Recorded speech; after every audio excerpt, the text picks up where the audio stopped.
I waited so diligently to put on.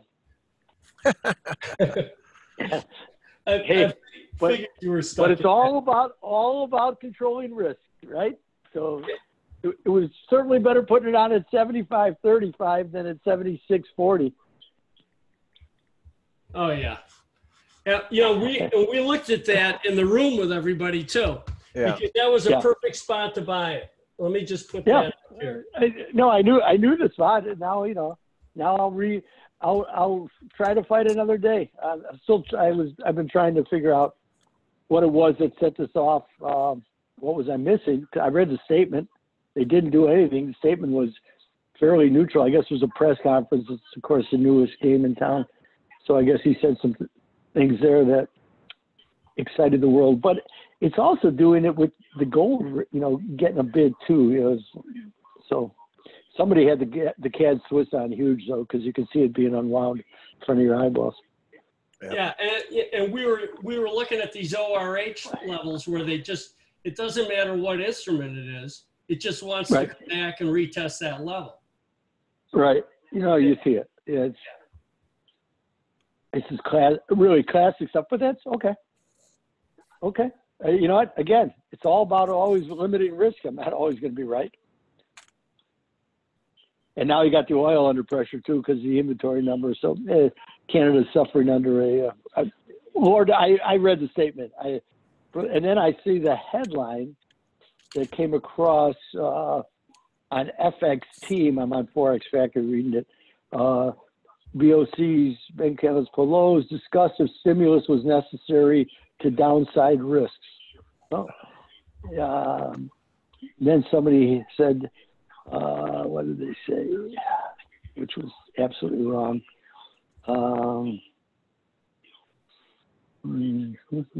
But this is why we always limit. Whatever you do, you look for your best one entry. There was something about the dollar. I didn't listen to the press conference because I didn't deem it to be. After reading the statement, I said, okay, nothing in there. I read it a couple of times because, okay, whatever. I'll wait. Ira, what was your original thought? That Bank of Canada would leave rates unchanged? Yeah, unchanged, because the Canadian dollar has been fairly strong, and the economic numbers with that have been pretty good. The unemployment numbers have been really good. Although some people last night when I was reading were expecting a cut, said that there was like a 40% possibility. I didn't see it, but they were reading it off the Canadian short-term interest rates. But I didn't see that at all. Let's see. Well, the chart pattern that looked interesting to me, I just flipped it up, was Euro CAD. Yeah. So, but I've been kind of out of pocket in this thing for the last couple of days, and the Canadian, it's coming down to the 75.80 level in the futures. Right, which is huge. Well, that 130, 131.55 area in the cash has been pretty big too. So you had that once that got taken out. People, I think you ran into a lot of stop because people were getting really bulled up on Canada. Yeah, and it had a topping pattern yesterday. Yeah, it did. I was cautious when we talked on Monday. I said I'm out, which I got out really well. So now I gave back money, which I, of course, never really liked doing, but it's the way it all evolves. You at least did it, but again, this is a really good lesson for all you guys. Ira picked on a technical level, a retrace level that he was that had to reject when it got there, and it didn't do it, and he got out of it. Simple as that. Yep. Risk management. Yeah, that's all it is. And you know what? Again, I found my cheapest point of entry to get back into a trade that I like. Okay, fundamentals to me are still the fundamentals. There's no more reason for me to, and I did it totally as a pair trade. I'm not outright bullish on Canada yet, but certainly relative to the Swiss I was. And that's one of the best looking charts, but didn't work out. So be it. Let's go. But let me warn you, and why this is important. Because look at the movement you got off of, really, I thought, a fairly benign statement from the Bank of Canada, coupled with no change in rates, and look at the dramatic movement you got.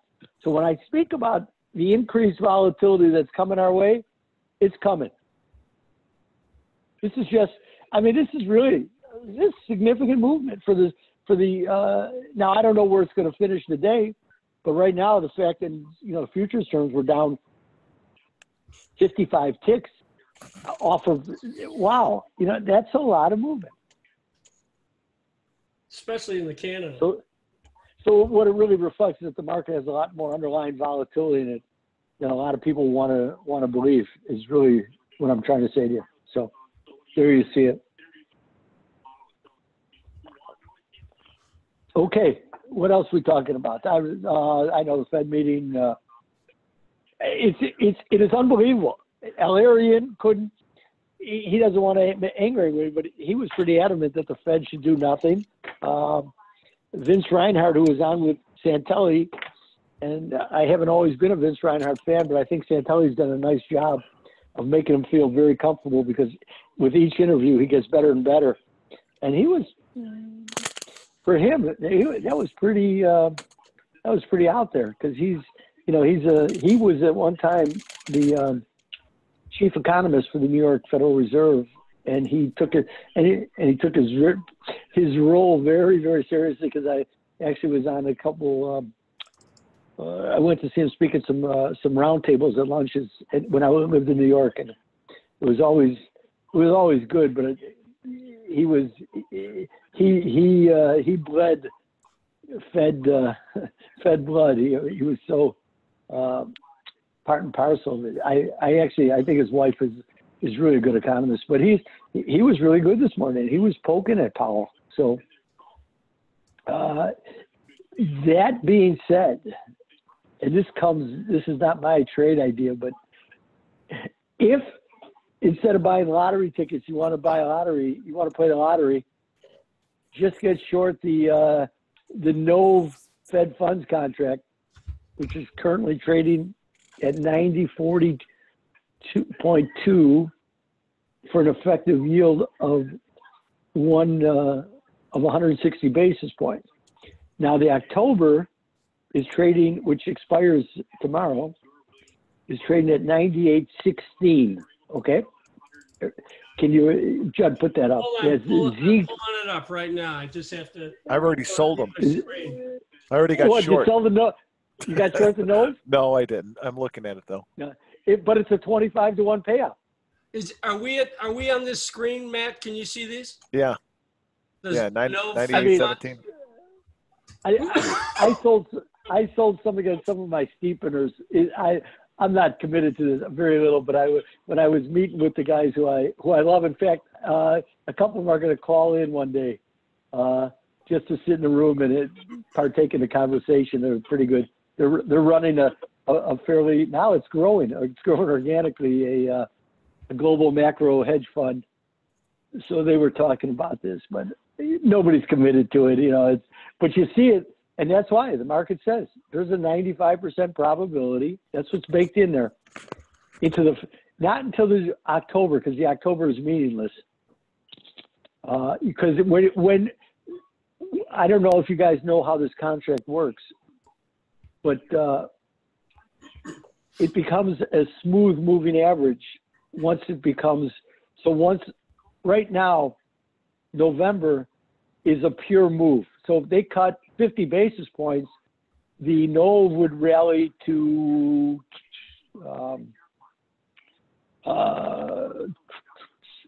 98.65. Right now it has a 96% probability of that. That's how they come up with those probabilities of that baked in. The October is not worth playing. There's nothing there. Expires tomorrow. You're already in, you know, which puts you at 30 days out of the 31 for the month. The Fed funds has been, you know, fairly stagnant. So that's how they come up with that price. But now they're definitely looking for a cut today. But if they don't cut, the no should head right back down to 98.16, let's say, to where the ACK is. So that's, and if they do cut, it'll probably, maybe we'll go up, maybe we'll see a high of 98.43. I doubt it, but maybe. So that's your, okay, so let's say it's a 12. So you're targeting the 200-week moving average in that thing, if it ever gets. Yeah, it doesn't matter, but this is totally, a play on the Fed. Nothing more, nothing less. Moving average doesn't really mean that. It's just telling you that's how they figure what the probabilities are. So when they tell you, oh, there's a 95% probability, that's what they're speaking to. And yet, you know, and I'm a markets guy, so I don't fight markets. But if I can figure out how to use it maybe to my advantage, that's different. So, so I'm just selling some against as I work my way back into that position. And it is interesting the way the gold silver has been trading all day. I had some on, I took them off on the rally when I said, okay, you know, that's the way I was playing it. Now I don't know really what to do here because the gold has outperformed, but with the strength of the Swiss, if I'm wrong that it's more than the Canadian Swiss unwinding, I maybe there's something else out there that I'm seeing, but I've been very diligent today. Let's see if these guys got anything up. Yeah, I mean, I got the spread up right now. I have no clue what to do with that. Yeah. Okay, so again, let's prepare for the Fed meeting, okay? If they do what the Fed funds is predicting, then then Powell, if he stays true to form, which I see no reason not to, especially because today's GDP numbers were a little bit better than expected. Yes, I know the meeting in Santiago between Trump and Xi is off, but it's not really off because I'm sure they can find a Trump resort to hold it at in the interim. Thanks for that. I needed one last. You're funny. That is funny. I needed to get that out. So I mean, it might take place sooner. It actually will mean that Mnuchin will probably be chirping more than ever because now there's a little uncertainty, and he likes to chirp about that. It makes him a bigger man. So let's put that. But there's I don't know the market. So okay. So if and when they cut. Then, if he's true to form, he's going to walk back to cut again. July 31st, that's when we saw a mid-cycle adjustment, which anybody who was trading after the Fed statement, which was pretty dovish, didn't do very well immediately after. You can go pull up 60-minute charts because once his press conference started, it was 8 minutes to 10 minutes into that conference that he started walking back the dovish statement. And you got that whipsaw across the board, everything, because markets said, oh, this is really, Fed's really dovish here until he started talking. So that's what I'm geared for one way or another. I want to see what the action, and again, my point is being that the money has already been spent. You know, what seems to get lost in the conversation, but we talked about it the other day, is that they've already done a mid-meeting action, you know, enhancing the repo and the amount of, you know, buying of T-bills that's going to be done is done mid-market. So he's going to do some explaining, and the Fed may say, well, maybe they'll clarify more about the standing repo facility. And of course, how does the vote take place? If there's a cut, is Bullard going to vote in opposition because he wants a bigger cut? Or is he going to vote with the group so there's only going to be 2 dissensions? Or are there no dissensions because maybe they're looking at some data that kind of spooking them? I don't know what that could be, but, you know, who knows? But that the vote is going to be important. Is there going to be a fourth dissenter? You know, that would be very bad for Powell. You know, 3 dissents, okay, you know, and they kind of guide you them ahead of time, but yeah, that would be much, because then you'd really be losing control, and that would be a dovish interpretation, by the way. But that may be a dovish interpretation with not necessarily positive ramification for dollar assets. I would caution.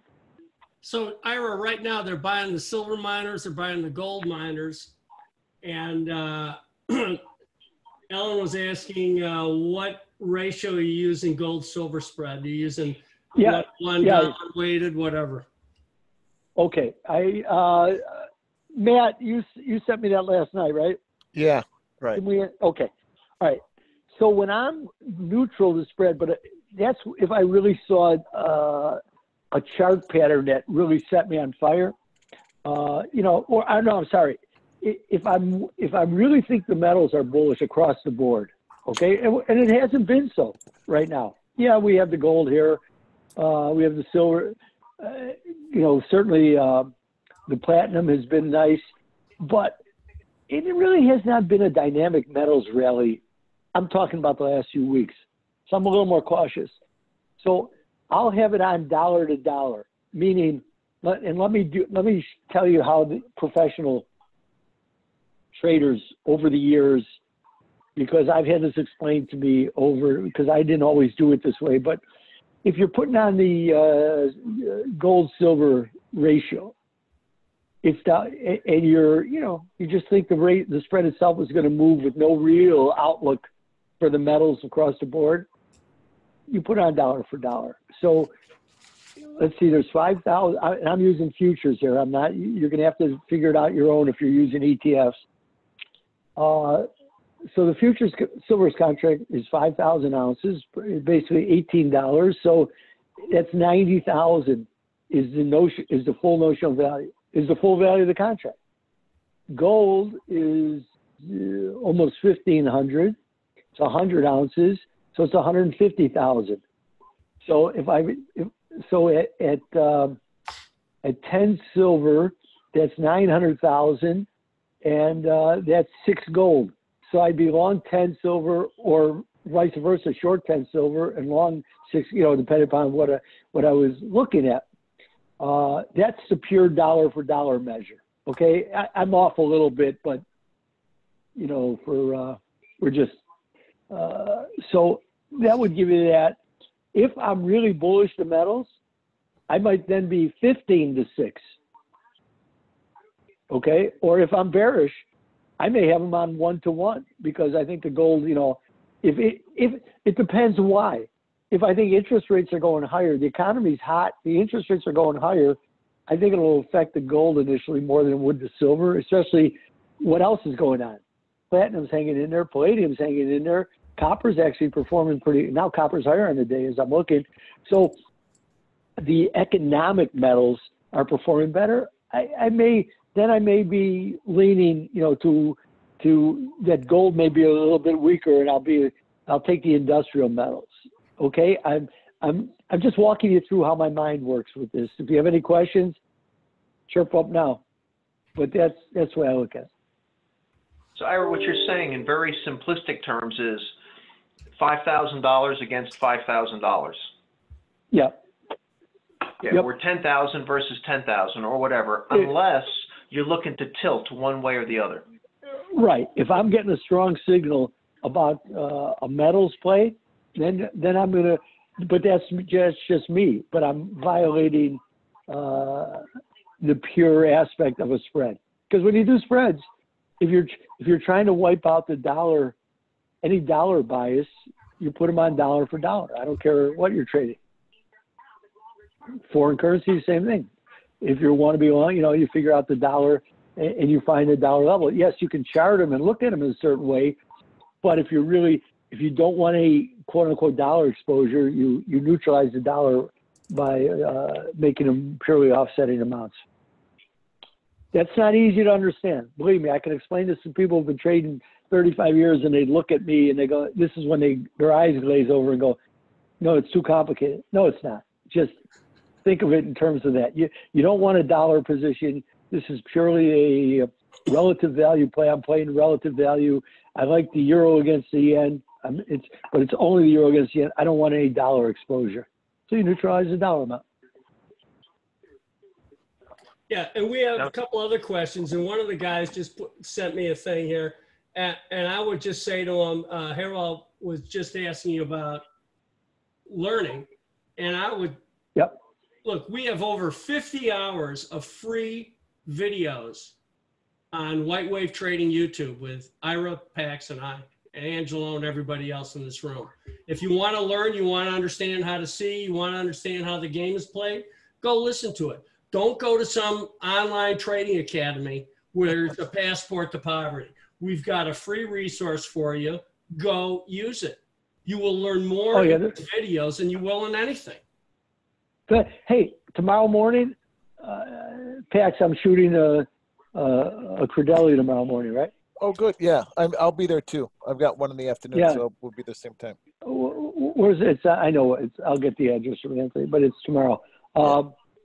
Go watch what Anthony's putting out some phenomenal work. You know, and I was all over YouTube last night looking at some different things. God, there's an awful lot of good things out there.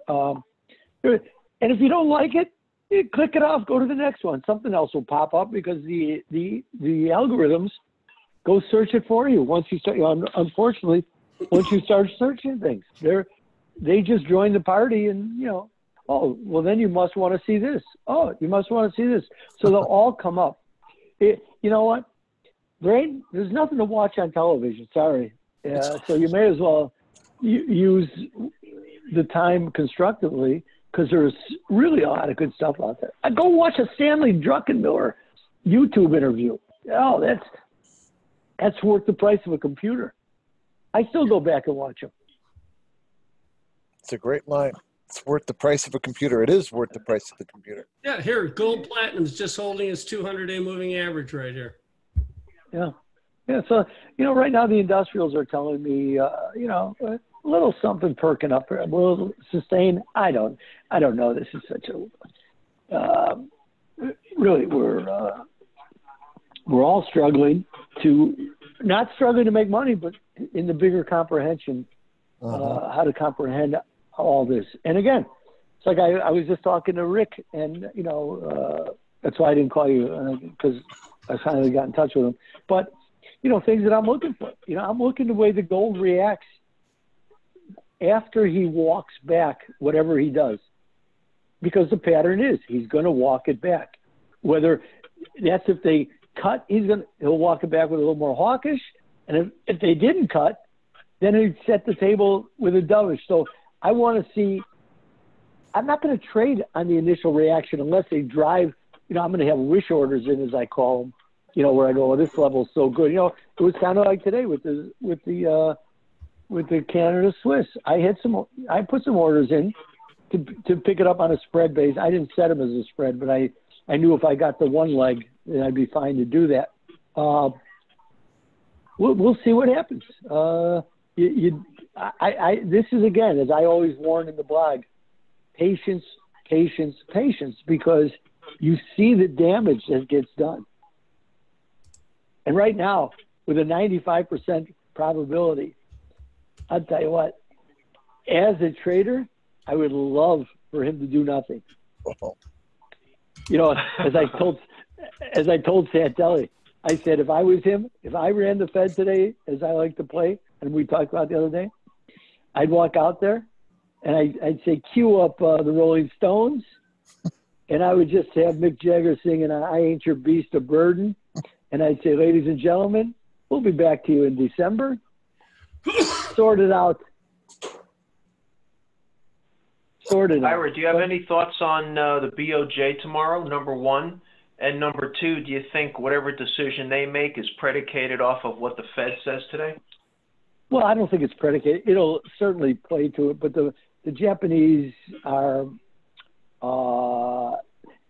first of all, they're not buying as much in QE as people think, which is why you see it, put up as we looked at the other day, the JGBs. You don't have to look hard.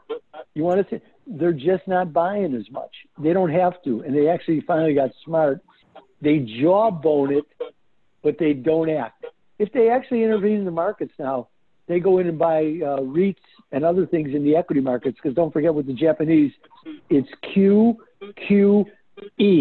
So it's not just quantitative easing, it's qualitative and quantitative easing, which they've bought a phenomenal amount of equity. They own it, the DOJ.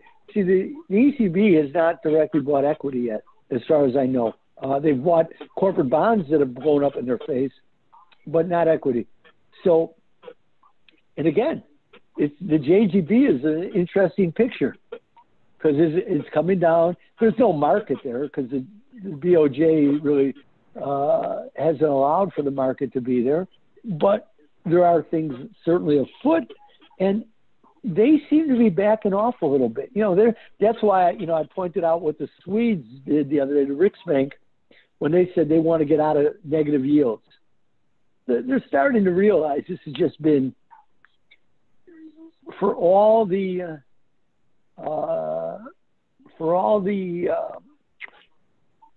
efforts, they don't even know what they have to show for it. They don't even know how to show. And again, the story going forward is going to be about exit strategies. And they're starting to realize it's time to stop digging. Because, you know what?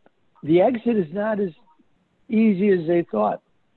Actually, and it always scares me about being short the Swiss central bank, and they've been jawboning the Swiss down, by the way, for the last day and a half. And I think we have a speech. Did we get a speech this morning again? Hold on.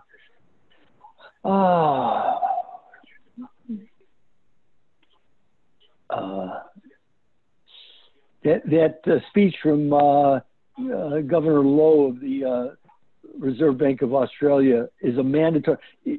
Read that and you'll understand more about what's going on in the world, and it's eminently readable. He gave it yesterday, and it'll disabuse anybody who doesn't think that central banks target, foreign currencies. There was a little, let's see what came out from the Swiss here.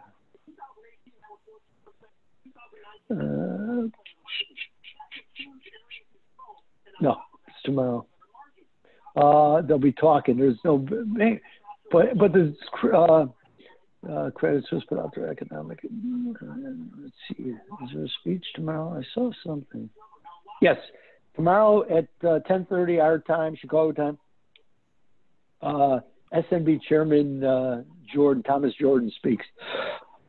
So and the Swiss have been talking now. But when you really think about what the Swiss have done, interesting. I have some. I'm just buying back a few November because I cut my yield curve position, so I'm actually buying back some Fed funds. I'm actually getting filled on them here, so pay attention to it. So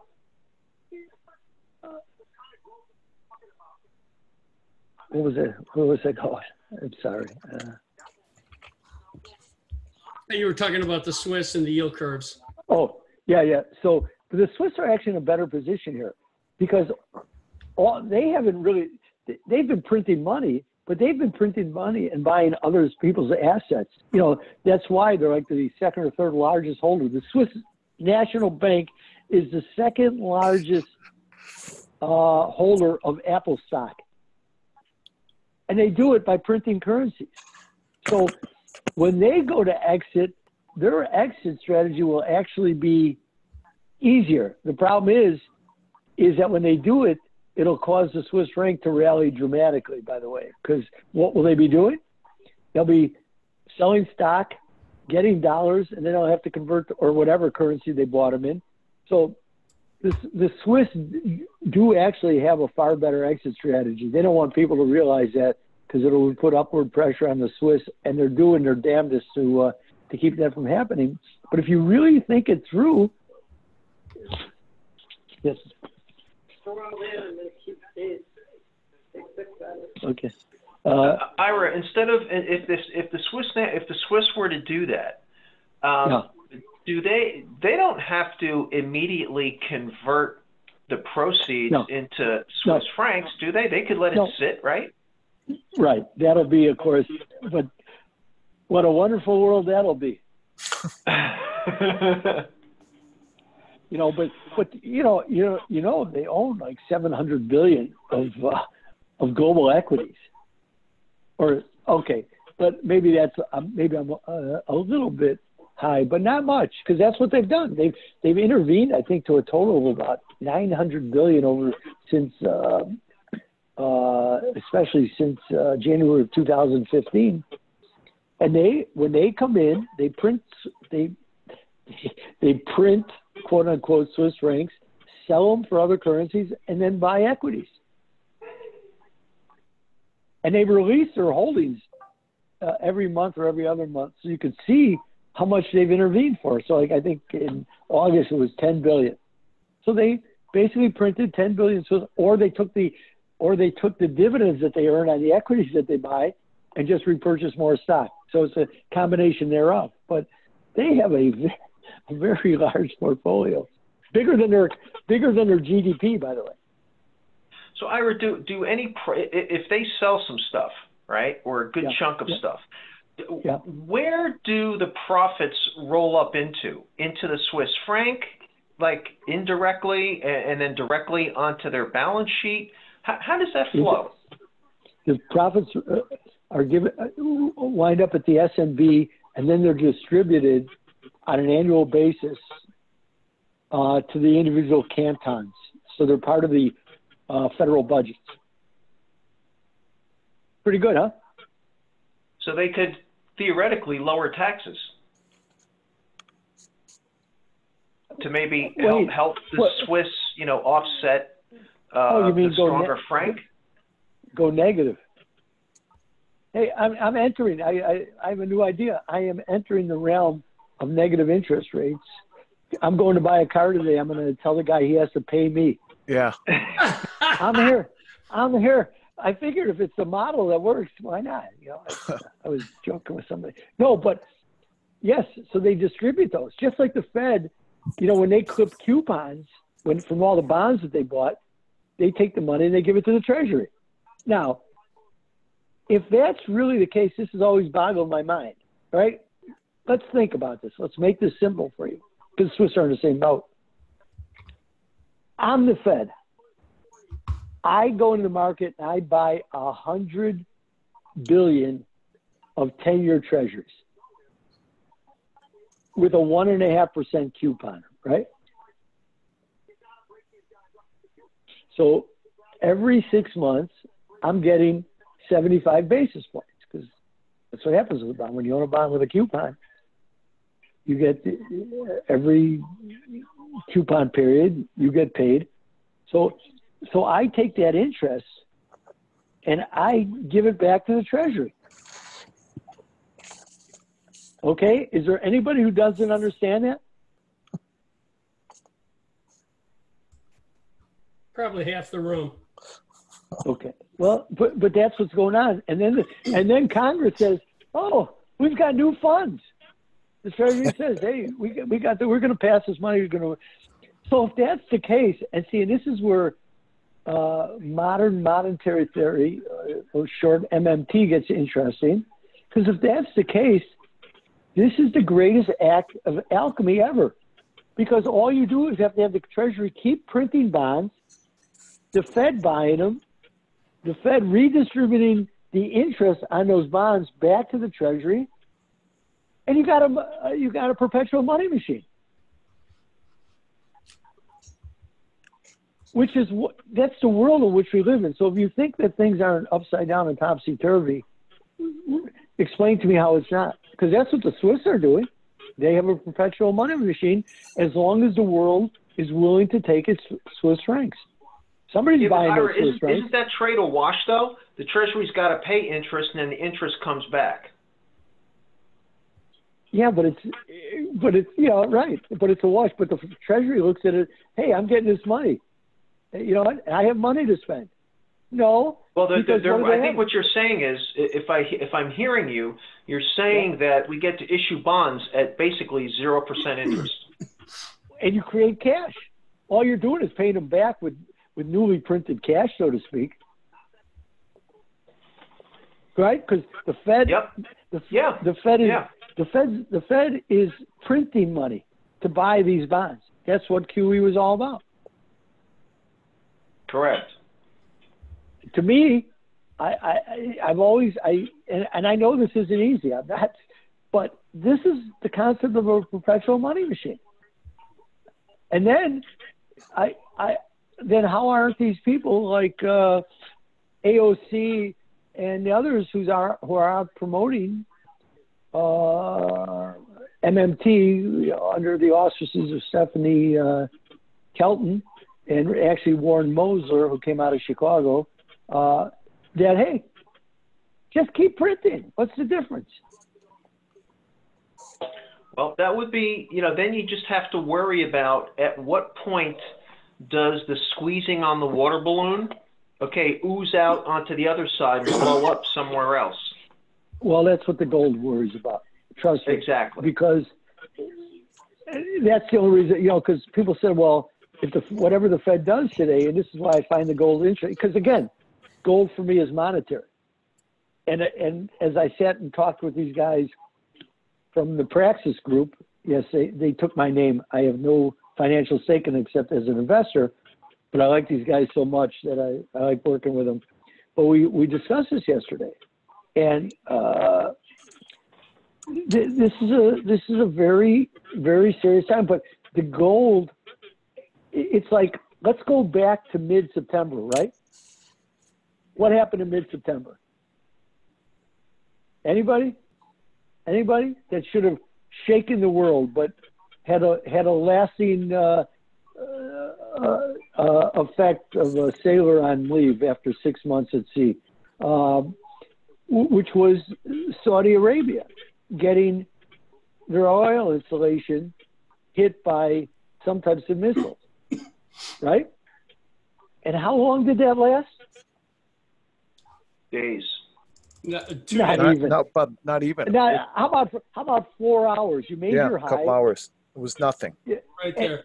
And even the S&Ps got whacked for a short. In what world do I live in? Does a Saudi installation get hit by missile and it's over truly, for sure, in 24 hours? Yeah, and there's And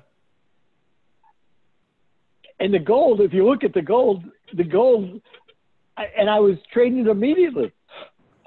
And I tried to buy it, but I always know better. You don't buy things unless as a trade. What was that date?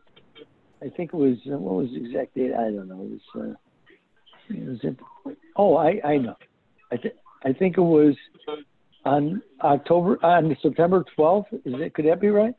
Well, that was the ECB meeting where we bought, when you were driving around Texas. Oh yeah, no, not that. That's right. That's the 12th, right? And so when was the Saudi hit? Maybe After that? the 6th. Oh, it was the 16th, Ira. Actually, technically, the missile was the Sunday, the 15th. Yeah. Right. Okay. Said the 14th. So we see that bar. Okay. We see that bar, and it went up to on that. I'm on a 240-minute bar. So on that bar on Sunday night when it opens, we get up to 15.19. It had opened at 15.13, and it closed that bar at 15.15. And by the morning, it's already down to 08. And in fact, that day, we go down to 15.03. So there was nothing there, nothing on what would be considered a major geopolitical event, right? Right? It was headlines everywhere I went on Sunday morning. Headlines: Saudi installation, and I'm listening to people talk. Oh, oil's going to open $30 higher. Gold's going to be $50. I was visiting some of the more, where zero hedge. People were going crazy. I go, yeah, and you see, that's not what drove it. Not whatsoever. That is not what drove it. And when you're looking at the long-term point and figures, you know, nothing's changed here. I mean, it still needs about 15 and a quarter to break out to the upside, and you need something under 1480 to look like it wants to break anywhere. Yeah, I love when it's okay. Markets need to consolidate. Sound like the good old days when you could get momentum runners. You do, but they come in other places where not necessarily driven by high-powered money algos. So you just start to see different things here. But again, for people who think that, that was going to be, a crazy wild, as soon as it doesn't, you have to be very careful. I bought it. I got out. Maybe I lost $1. Maybe I made $1 because it just wasn't going to pan out. No, there's nothing to be done here. And you're not getting any triggers off the currencies either to tell you to do anything with it. And the S&Ps were even more interesting, if I'm not mistaken, because they opened significantly lower. Let's see. Okay. Yep, they gapped. So they closed on the 13th, on Friday. The S&Ps, lo and behold, imagine this, at basically 309 and almost let's call it 330.10. They opened that night. First trade, right? Well, they went right down to the 200-day and held again. Yeah. Well, they went down to. No, you're on the wrong. But on the 15th, I'm on the wrong chart. Sorry. They went down to continuation. They had a 20-handle break that night. That opening night on the opening bar, the 240 bar that night. A 20-handle break. Are you kidding me? The Saudi oil installations get bombed, and by the morning or by the next day, let's see, on the 16th at 8:30, we were already back at 30.05, so we were negligibly. We never got higher on the day, but they held in there. So these are always things. I'm just, when people are looking for, these things to have such big events. No, gold is truly. And resides right now as much more monetary phenomenon, and the world's feeling about central banks. I mean, I've always viewed gold as another currency. Yeah, and it changes. That sometimes it's a commodity. If the price gets high enough, its commodity effect means that, of course, and everybody was, that Indian gold demand is down, that Chinese gold demand is down because it is price sensitive at some point. So, but that doesn't mean that central banks themselves aren't buying a shitload, a whole lot of gold. And they're big players now, far bigger. And the question is why? Why are they so active in the? And it's a good question. Why are they so active? That brings us to what our theoretical view is, of course, as to why. But why are they so active at this level? What is bothering them? What do they see? And again, I've had long talks over the last couple of days about cryptocurrencies, and I have my views that if I was going to design a currency, I think that. And I know I talked about it. I thought that when he announced Liber, that was a bad idea. That was going to get Facebook into trouble. He was extending himself too far and irritating some people. And if you watched any of that testimony, there are a lot of policymakers who were very, very perturbed about the role of that Facebook was trying to carve out for themselves. But at the end of the day, really what Facebook wants to do, and that's why he basically created a currency based on a basket of currencies.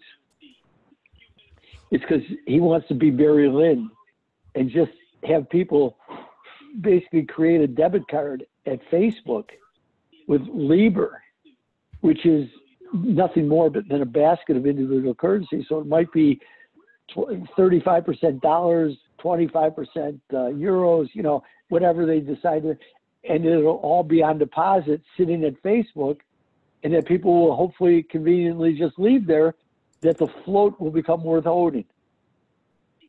It'll be a bank.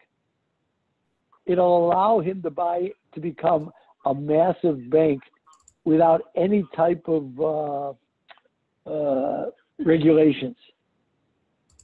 It's actually very clever, but I thought he was going to overstep his. I thought he was a little too early, and that he was going to start making people a little nervous about that. And you know what? Again, Wall Street signed on, but I think once they couldn't wait. Once the heat came, they couldn't wait to pull up tent stakes and go, yeah, maybe I don't want to be part of this.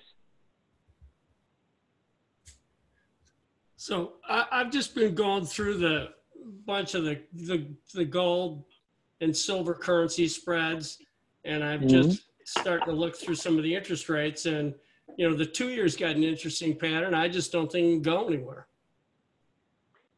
No, it's kind of locked in. It'll depend upon what happens after this meeting with the permanent, what it looks like if they discuss the permanent repo facility. If they note that, well, because there's an issue with what the Fed is doing, and that there's going to be a shortage of T-bills. It's hard to believe with all the debt that's being issued, because the amount of debt that's being issued it's big, and it matters, and that was kind of nice listening to Larry and Reinhardt this morning. They actually spoke to that. Not enough people do, but debt does matter. And if the Fed front-loading all that debt, not the Fed, the Treasury, I'm sorry. The Treasury is front-loading all that debt into the T-bill market, but people don't want to relinquish their T-bills. Because again, T-bills are not capital assets. T-bills are interest rates. No difference. You're giving your money to the government instead of putting it in the bank. Go check what you're earning on your checking account. So yeah, I'll buy a 6-month T-bill.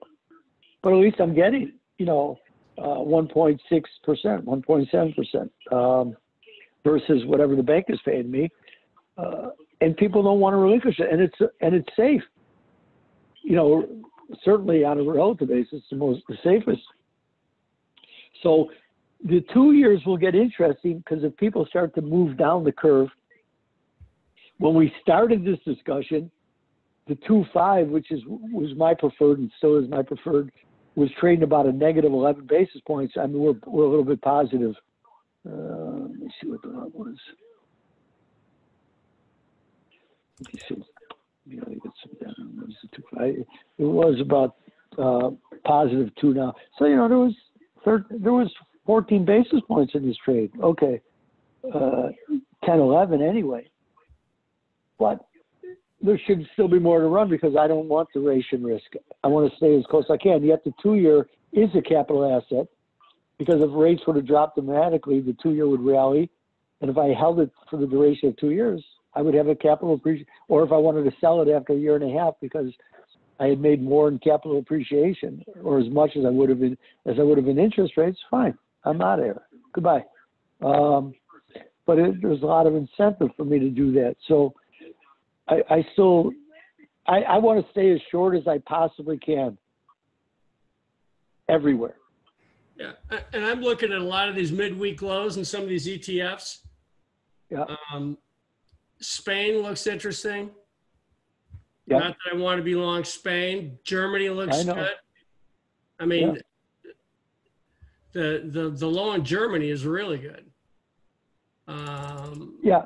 So you have all these. Oh, there's also was an announcement, as I told you, Judd. I think I chatted that with you. The Danish today decided. This is always interesting. The Danish today decided that they were going to okay the Nord Stream 2 link, bringing Russian gas bypassing Ukraine into Germany. So they were hemming and hawing about it. So they now okayed it. So that's a really positive aspect for the Russians, by the way, because that now, there were people worried that with all the pressure on them. Well, the next time you get long Russia and I get long and I get out, make sure you quadruple your position. No, I kept 2/3. I know, but I'm saying every time I get out, it goes vertical. Okay, so here's the story. It's from the FT this morning. In the fast, Denmark's energy agency has granted approval for the controversial Nord Stream 2 gas pipeline, removing the last big hurdle to the link that has pitted Russia against the U.S. Do I need that again? Should I read that again? Yeah, go ahead.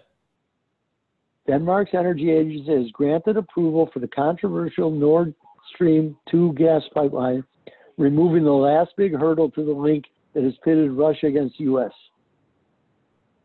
Next paragraph. Nord Stream 2, which is a 9.5 billion euro link to carry gas from the Kremlin-controlled Gazprom, run by Gerhard Schroeder, to Germany, submitted 3 different applications to Danish authorities after the Scandinavian country thwarted its plans to launch by the end of the year.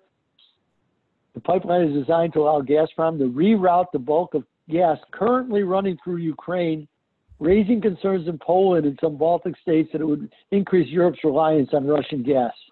No kidding. U.S. President Donald Trump's administration has threatened sanctions on the project. Well, adios, hasta la vista. That ain't going to happen.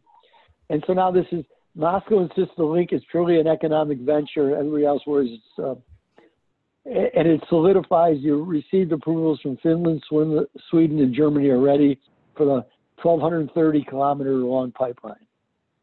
Okay? So, again, not a word, but I think I make that a fairly significant event because Europe is willing to play ball with Russia. Yeah, and they have to because of the Mideast, too. Christine Lagarde is out. I'm just giving the headlines. Bashing Germany and the Netherlands. That's too strong a word. Calling on Germany and Netherlands to use their budget surpluses to fund investments that would help stimulate all of Europe. Here we come. You can't make this stuff up.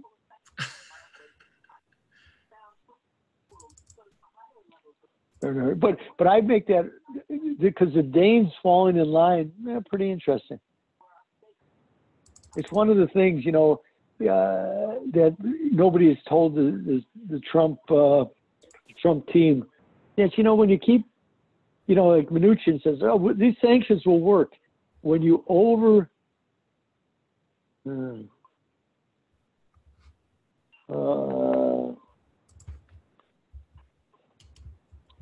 okay, this is funny.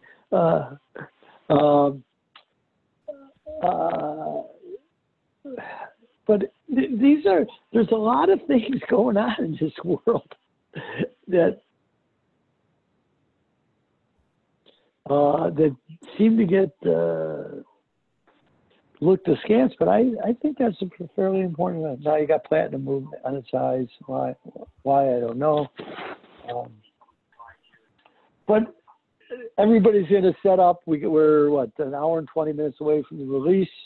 And then, of course, the press conference. So, as I'm an aggressive trader, but I am very patient on days and weeks like this because I need to see, the market show me rather than me showing the market. So, we were talking about that this morning. Yeah, we were talking about the fact that we're just keeping it technical. It's a midweek shuffle. We got a low. Is it the low? We got a gap fill in the indices, a gap fill in the S&Ps back to, just above unchanged on the week, and the stuff's not breaking. And I think it's a better game than it is anything else. Yeah. Now, all right. Well, that sets you up pretty good. I'm telling you, pay attention to those Fed funds contracts. Let's see what happens with them. And I got a question for you from Peter. Okay, that's it. Yeah, and then I got to jump. Okay. You stated earlier you've exited your yield curve spread trades. Possible to expand on your thought process. I'm still long the knob, long the 10-year, short the 30 on a 3-to-1 ratio from September 23rd for purely technical reasons, but it's been stalling of late, starting to contemplate shaving some. Has steeper fundamental view shifted considerably for you? or just waiting to reload at better spot?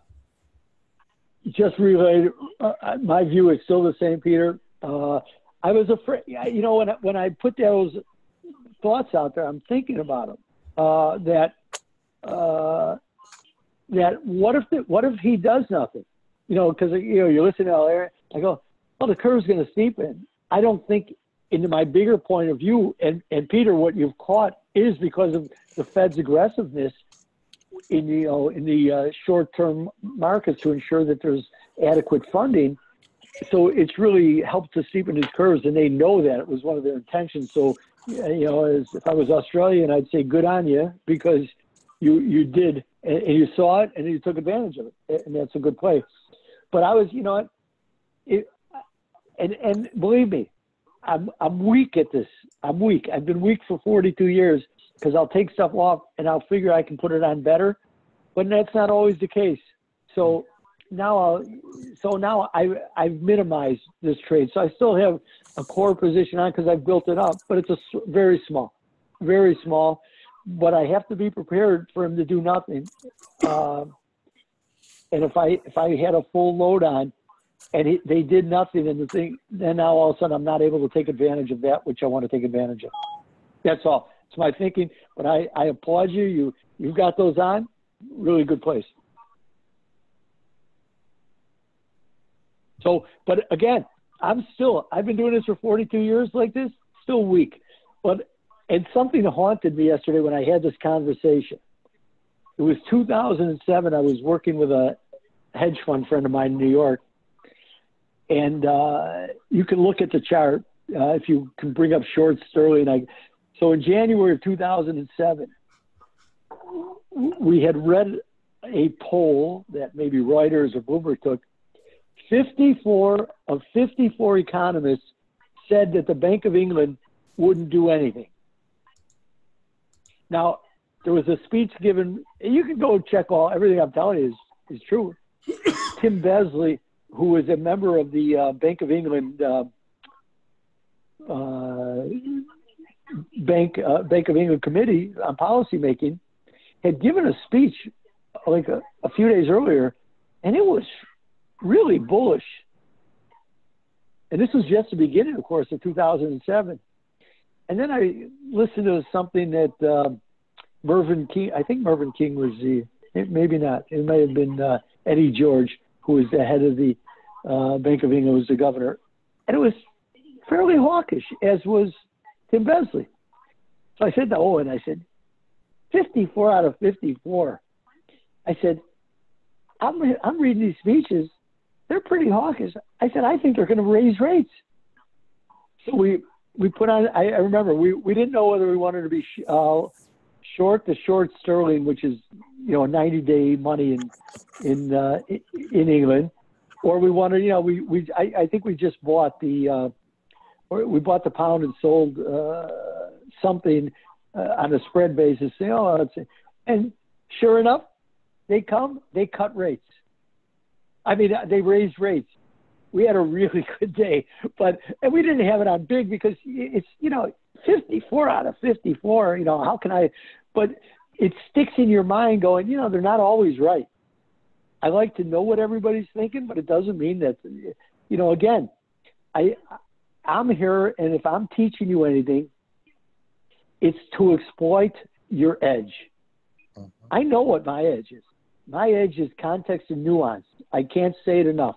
That's what my edge is. That's what I'm good at, because I read so much and study so much and look at so much. And again, I have 42 years of experience, and it's not the same experience each and every day. I may make some of the same mistakes, but it's an amalgam of putting together, and that's what I bring to the table. That's my strength, and I'm still here doing it. And there's people who like engaging, like you guys, and make it worthwhile. But that's my strength. I don't have the strength of speed. I don't have the strength. Ask Judd. I was a terrible pit trader because I would think too much. So that stole from my reactions. And the only time that I had any advantage is when there was when data would come out that was so far off from what the consensus was, and I had a bigger view, and I could, avail myself of some opportunity. Then that's when I was at my best. As a scalper, I'm going to tell you what, anybody could have stood next to me and made a living because I was terrible. Terrible. Judd, he'll tell you, I was terrible. I was a good order filler. Why? Because I wasn't a scalper, and I didn't have a conflict of interest ever. So if you gave me your orders, you had my full attention, and I was good. I was a very good order filler. Yeah. So much so that. But then we made a few ticks all the time, and every time you caught a trade, you were making hundreds of ticks. Well, but I would get beat up too at times. But I knew that was not because I'd think too much. So I would wait. So if it gave me an opportunity, that was a difference. That's why I would be on the floor going, well, let's see, if somebody's going to run stops, and it was a whole different world. But that was my edge.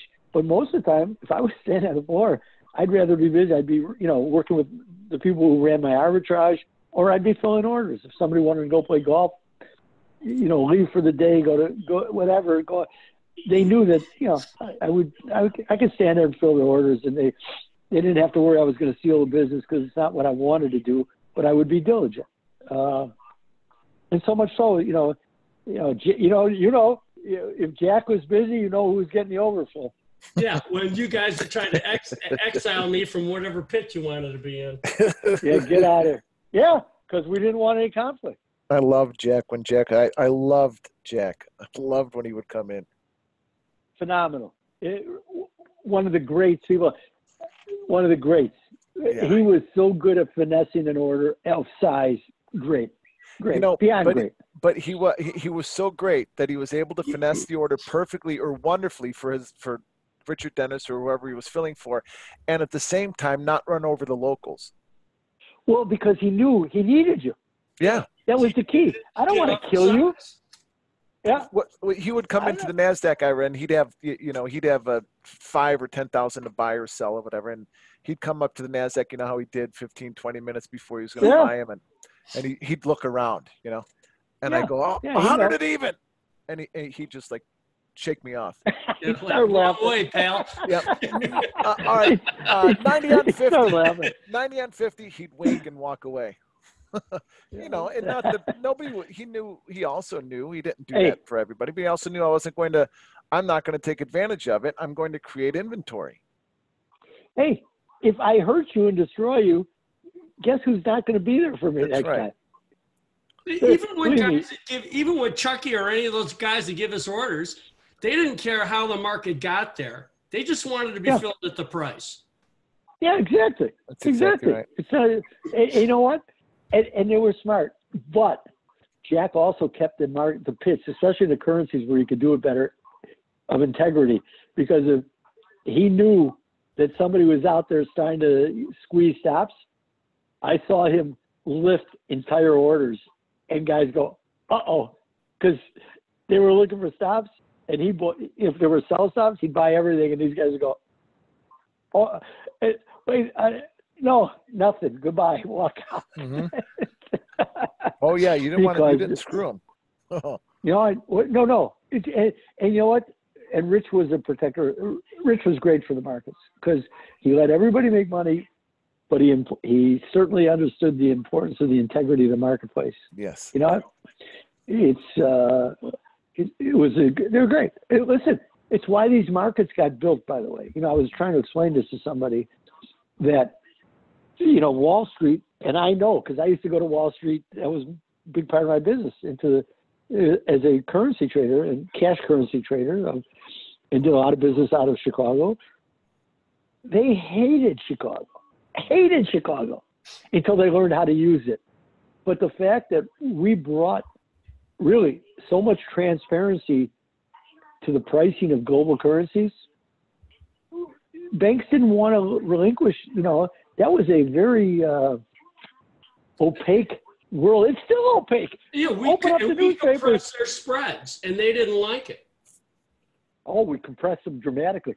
Look at read the suits that are still being settled, And this isn't from 1985, 86, 87, 88, 89. This is from 2007, 2008, 2010, 2012. You know what? No. It's really one of the great things that the exchanges did is that they made, I'm not saying that we're angels, and I'm not saying that it was a perfect, but I'm saying that for the global system and opening up pricing, it put a lot of light. And you know what? Light is a very good antiseptic. So what about Citigroup getting out of FX, period, with all these platforms? I wanted to ask that. You know what? Listen, when I closed up my arbitrage, I think it was 94. Yeah, I couldn't make enough money because the markets were so efficient. You know, I would go and speak to groups. I was already out of the business. And I go, do you understand that Judd can trade $100 million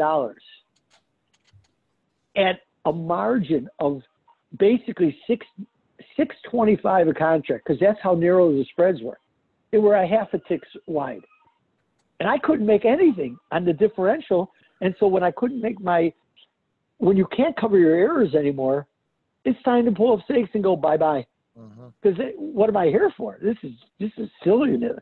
This is silliness. I can't exist. And you're going to have errors. It's the first thing you learn in any trading business. You're going to have errors, and you close up. So they may say that they have so much money, which is hard to believe for a bank of that size. And I knew the guys. In fact, one of the guys who I respect most ever in this business ran Citi New York, Mark Rosasco, who is just great and ran a phenomenal room. He's long gone, so I don't even know anybody in these rooms anymore. Been away from that end for so long, but they just can't cover it, and the amount of salaries and these are all highly paid people, and they go, hey, why? So I didn't see that, but it wouldn't surprise me because the margins have been compressed, and there's so much regulatory costs that they may have said, hey, which is so hard to believe because Citibank was the biggest. You know, they had a Chicago trading room, Citi Chicago. That's how I know Jerry Boy. Citi San Fran was huge in dollar yen. That was, believe it or not, Jimmy McNulty. No kidding. Citi New York was, oh yeah. Because I know I did a lot of business at Citi, and then with Citi Hong Kong, and they would always move their people around. So you would have to do a stint in Tokyo at Citi Tokyo. You do a stint at, Citi Hong Kong, and then of course a monster was Citi Zurich, which was big. Who had to compete with UBS, Credit Suisse, and of course, what was the huge one that got consolidated? Who was a dynamic trader? And I know all the guys who but Citibank, they had a lot of really good people around the world, but they would always be shifting them around so that they would learn all the different currencies and the nuances that would come with every market. Because every market, every trading zone had nuances to it. But they were good. Wow, they were a power. In fact, Deutsche Bank, when they wanted to become a major power, in 1993, 94, I think, right after the Soros play on the Bank of England, they hired a lot of people from Citibank because Citibank had such a phenomenal reputation.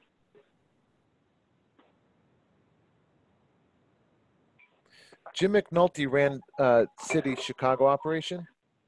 No, San Fran. San Fran. Is that where we found him from? No. Then he was hired. Jimmy was pretty smart and learned the options game, so he went to work for O'Connor. Oh, he was running O'Connor? Yeah, when O'Connor was when they went into the option business big with whatchamacallit was they merged that, and Jimmy was working for O'Connor. Huh. Yep. Well, he's a Chicago guy. He is. He went to Iowa. Him and the Egan's. God, I'm old. I've been around a long time. And then, hey, actually, McNulty was a currency trader because he started, I think, at Harris, believe it or not. Harris Bank had a very good trading room in Chicago, but that was because they understood, and they had a lot of clients at the Mercantile Exchange who wanted to be in the currency business, so they had to get in the currency business to satisfy them. Same with Continental. Even American National had a chalkboard room. Don't laugh, it's true. And First Chicago was really pretty good too. But they grew, believe it or not, they grew with the IMM because there was so much business coming out of the pits in Chicago because we were taking it all out of New York. That would make sense. Not from the big corporates, but from the big fund managers who wanted the transparency of the IMM. No question about it. No question about it. Yeah, Stephen J. went over there and worked for a while. Yeah. Stephen J. Great trader. Heilman? Oh yeah. Who's now blending whiskey down in Charlotte.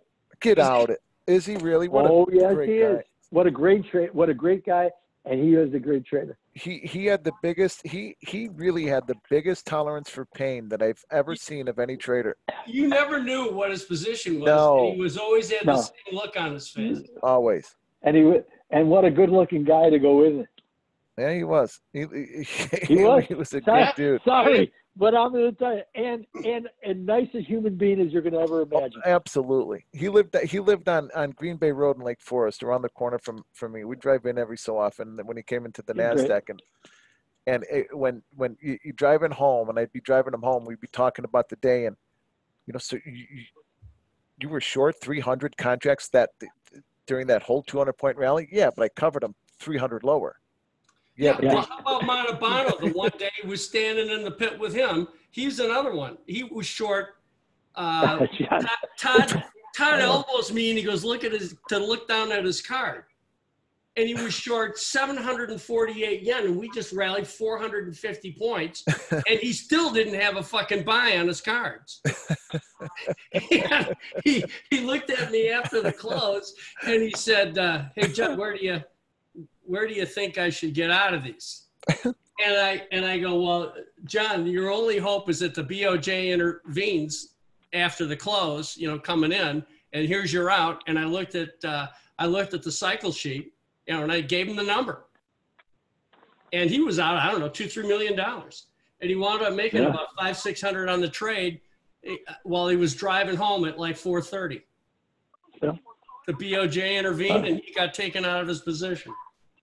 Yeah, they had to make sure they got somebody at the BOJ must have been the same way. They had to make sure they got everybody out who they cared about.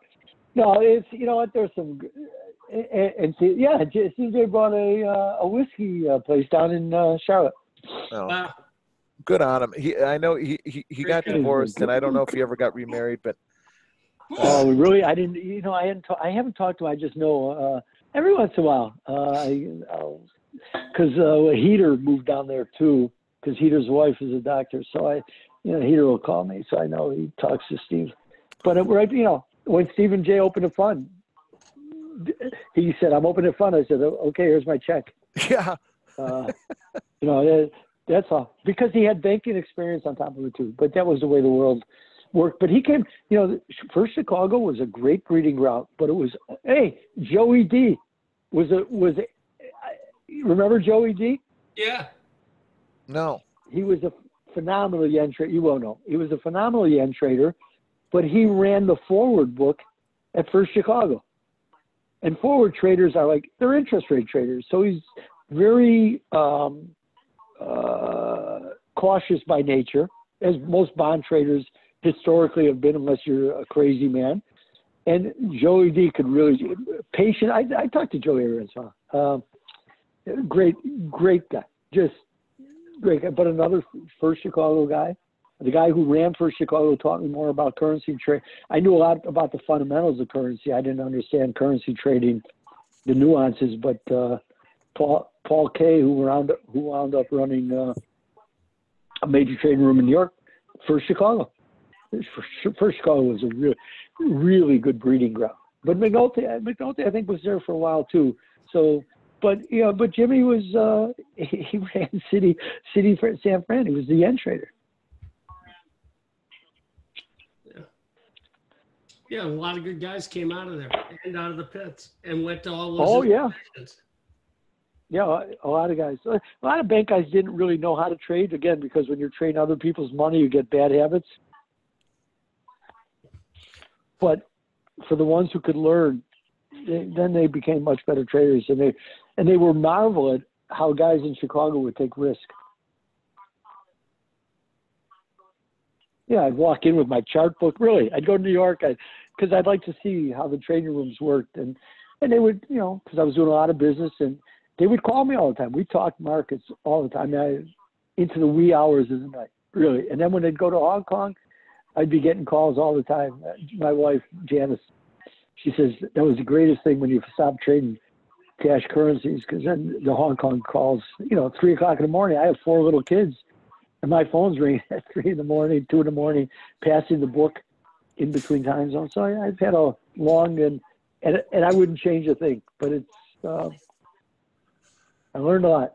I learned a lot about the real workings of the world, and it's great. That's why I keep doing it. What was your Ira? Real quick, just and I know it's a personal question, but what would be the what would have been your favorite? The favorite when you look back on your career, especially trading. What would have been your favorite period?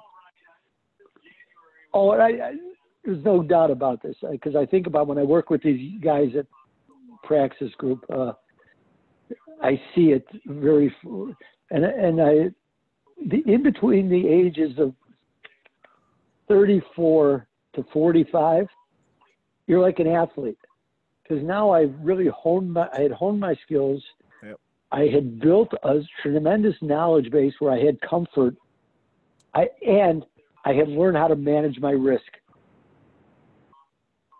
So, and I see it with these guys. That's your prime period. It's like, it's like being Michael Jordan, because it's the risk management comfort level that makes it all doable. Because once you say, well, okay, I've taken losses, but I've learned to manage my risk without destroying myself, to live to fight another day. Okay, I have a lot of confidence. I used to have a term, and it was honed in that period, which is full tilt boogie, where when the technicals would match up with my fundamental analysis, which I work on all the time, really 24/7, but the technical picture would become clearer, then I could really put the trade on with conviction. Now, my risk didn't change.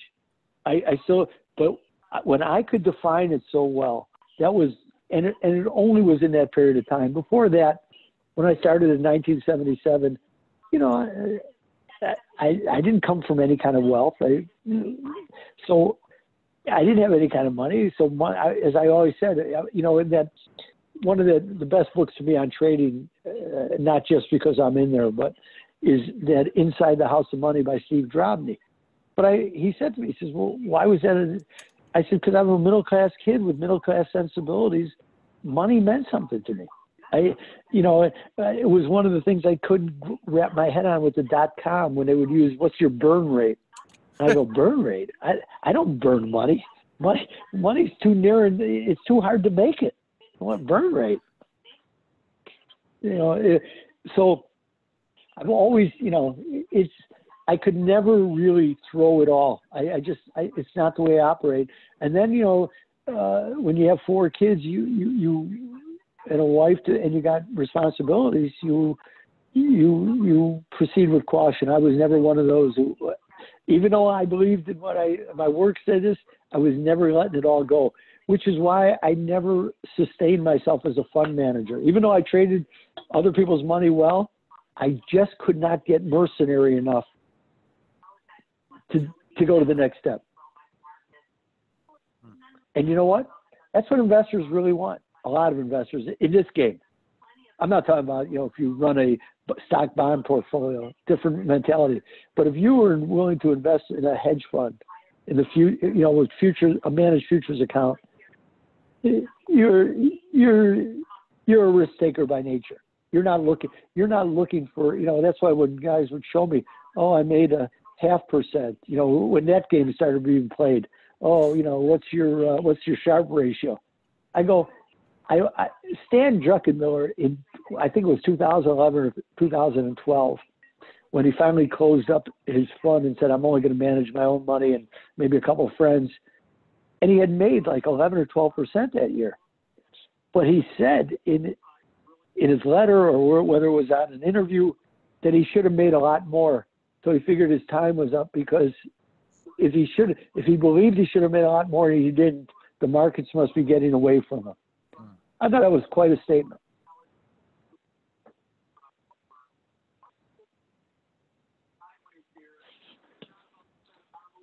I'm ordering this book now, Inside the House of Money. Yeah, those are all global macro traders. Some of those names, Jimmy Rogers in there, Jimmy Rogers, Dwight Anderson, not Dwight Anderson, but Dwight Anderson I played high school football with, and who came out of, but there are some really, a couple of the Tiger Cubs, you know, who came out of Julian Robertson's group. There's some really interesting people in there. Oh, I'll tell you who else is in there, Peter Thiel. Yeah, Peter Thiel. Yeah, and there, I met him at the book launch out in, I think it was Venice, Manhattan Beach, because that's where Drobny lives. So I didn't really talk to him much, but always impressed. And he got into the global macro business because he had made a lot of money, you know, in the .coms. And there's a smart guy. You may not agree. I don't care whether you agree with him or not. Smart guy. Smart guy. That is a book. If you're really looking, you know, okay, I know market wizards, but if you're in the global macro realm, and I'm only in that book for one reason, and Steve Drobny and I actually became friends, and he's a very good guy. I like Steve, but he was writing the book, and somebody had told him about me, and he said, not possible. There cannot be a floor trader who is in that realm. And he came to see me in 2005. He says, I'm skeptical, but I'm out here in Chicago. And we sat for 2 days. He says, I don't believe you really exist. I said, yeah. He says, I can't believe this. And you'll see what I talk about in there. Prior to the blow up, because we talk about what was coming in the subprime. And that interview took place in 2005. But him and I had a great time. He's kind of disappeared. I used to change emails with him. But the book to me is a wealth, you know, not because wait till you see who's in there. You know, guys with real, and women. I don't know if there's any women in there, but I certainly knew some women who were great traders from the banks. But that's worth a read if you really want. And he does it he knows the subject so well that the interviews are really good. I don't have my copies in Arizona. I don't have it here to pull off, but it's worth if you're really looking to go down the global macro and see the mindset that exists. And it's, you know, again, he wanted me because I was a floor trader, and that's a different mindset than these other guys. But really, really, really worth a read. Okay, now. And it takes, you know, as I try to take you, so it's like the other day I walked you guys through my mindset, you know, like with the gold, silver. Well, this is how my mind will visualize this trade. I don't know if I'll get the opportunity. And I'm going to be careful because I know it's going to come in 2 bouts today, because whatever he's going to do, he's going to walk back whatever he does. Because that's what he has done. And these people, it's like Santelli and I were talking. Santelli made a really good point when he was on with Reinhardt. Because everybody's talking about this, and I think somebody brought it up in this room with Pax the other day, that this was like in the 1990s when Greenspan did 3 cuts, and Santelli was 100% right. He said, forget the 1990s. This is not the same situation. And that's absolutely right. It's not the same situation. And as Santelli said, you didn't have the ECB. You didn't have the BOJ. You didn't have 16 trillion in negative interest rates. But people who want to work with numbers and who want to do, as we said the other day, and I think that phrase is accurate, who are all about correlation bias walk into these traps, because it's like, you know, certain groups who, oh, well, here, so based on this, this, and this. I don't believe that, history, Marx is, first is tragedy and then it's farce. But I always believe that every situation is inherently different, and my strength is to find the difference. But I thought Rick really did that nice interview, pulled up with Reinhardt, because he talks about that. This is why it's different. This is why, and I think that's right. And that's it. I wish everybody good luck. And if we really get some crazy, crazy stuff, I'll come back on. Yeah. Otherwise, I'll just deal with what confronts me, and we'll see what happens. But I'm going to be watching the curves, and I want to see the way the metals react to the walk back. Either way. So. Yep, it's going to be interesting. Well, thanks for coming in again, Ira. Okay. All right. Always. My pleasure. Oh, and the 2.5 is trading at a positive 1.3. So, we've had a nice move. The 210, I think, has actually moved a little bit more from when probably about 18 points. I think it was probably about 2 basis points positive. We went out to 20 this week. So it's been, and again, we're over the 200 days moving averages. So that's why I'm going back to Peter's question. I'm a little cautious here because we've had a nice move.